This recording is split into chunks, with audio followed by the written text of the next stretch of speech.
Today, video emerged showing its supporters parading coffins draped with U.S. flags and other allied countries in the streets of Afghanistan. But the president's national security advisor, Jake Sullivan, is refusing to call the group an enemy. What is the Taliban? Are they now our frenemy? Are they our adversary? Are they our enemy? Are they our... what are they? Well, it's hard to put a label on it. Sullivan also saying the Biden administration may even send money the Taliban's way. You say we're going to work with the Taliban. Does that include the prospect of giving them aid? Well, first of all, we do believe that there is an important dimension of humanitarian assistance that should go directly to the people of Afghanistan. They need help. When it comes to our economic and development assistance relationship with the Taliban, that will be about the Taliban's actions. It will be about whether they follow through on their commitments. It will not flow through the government. So we won't call them an enemy, and we know General McKenzie just about a week or so ago said, in fact, they are Afghan partners. I do not think the administration's very clear-eyed. Do you? No, and I'm sure all of that international aid he whimsically talks about will make its way right into the hands of the poor Afghans. That's exactly where it'll end up, in a notoriously corrupt country with the Taliban in charge. These are the kind of ideas that come out of someone who's never had a real job, never actually had their boots on the ground, never stared an Islamist in the face, spent all his time at Yale and Oxford and in government pontificating about bad ideas like the Iran nuclear deal. He's going to step back and say, can't put a label on it, not really sure, I think we can work with them, and the way we're going to get, you know what we'll do to get them? Just like we did in old model UN, we're going to have a strongly worded UN resolution signed by countries around the world. That'll keep them in check. It's foolishness from foolish advisors who live in a fantasy land about who these Islamists are. Of course they are our enemy. Of course they will consolidate their gains. They just can't say it. Maybe they know it, maybe they don't. They're fools. And Jake Sullivan, absolutely. Jake Sullivan, a classic academic, just not in touch with reality there. And Emily, this is the Daily Mail reports that the United States left behind 48 aircrafts, leaving the Taliban with more air power than some of our NATO allies. I mean, you can't make this stuff up. No, and that's why I said more money to the Taliban, because we've already given them billions of dollars worth of investment in the form of our military equipment.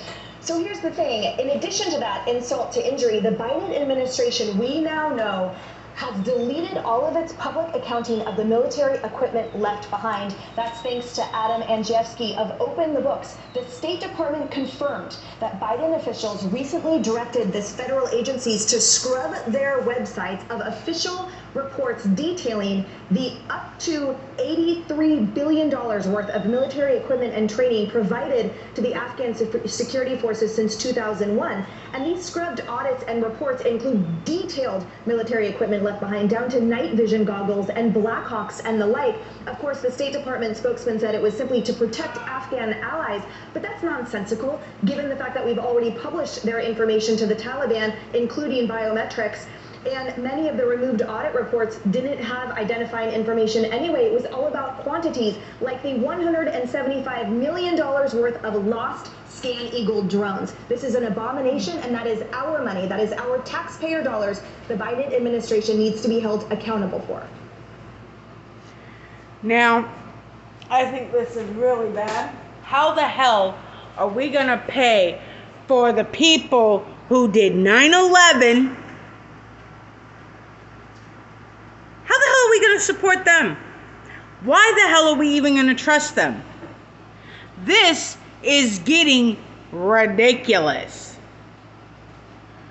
I mean, seriously, people, have you not realized just how much Biden has literally screwed us in every sense of the way? We are now going to be considered allies with the terrorists that bombed our city, our Twin Towers, in 9/11. And the sad thing is that if you haven't seen Fox News or any other news, you will not literally hear anything, because apparently even CNN has turned their backs on Biden. So there's got to be some truth to this. We're now with you people who voted for Biden. I hope you're happy. You just gave our country to terrorists. But the thing is, because now we are now supporting the terrorists. We have now given in to terrorist demands. except the civilians haven't made that agreement. Exactly. And if they come to our shores and try to take our freedom, they're going to find a gun barrel to their heads. So people, I beg of you, get it together before it's too late. Before we, the civilians, have to take the law into our own hands. Because we're going to end up with a whole lot worse. And a civil war is just a matter of time. Yep. So think about that. I said it. A civil war is long overdue. And this may be the catalyst that sends a lot of God-fearing, if you want to believe in a God, which I can prove to you it doesn't exist. If you really believe in any sort of freedom, now is the time to stand up and take it back from these tyrannical, idiotic leaders that we have in this country and in this world. If you don't like the truth, I don't care. It's the truth. I am your host, Katt.